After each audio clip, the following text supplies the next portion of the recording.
In this question, you have to identify the stage during which separation of paired homologous chromosome begins.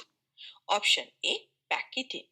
It is incorrect because it is a stage of prophase 1 of meiosis where homologous chromosomes are fully synapsed and crossing over, that is the exchange of genetic material, occurs. Option B, diplotin.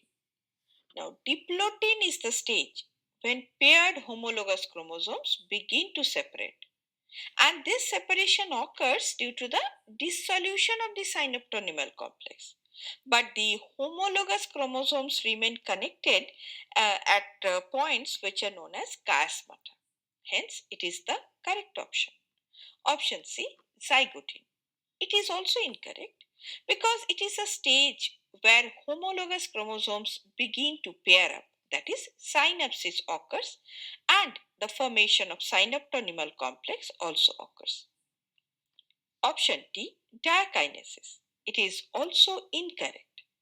It is the final stage of prophase 1 where the homologous chromosomes are fully condensed and chiasmata move towards the end of the chromosomes, that is, terminalization takes place.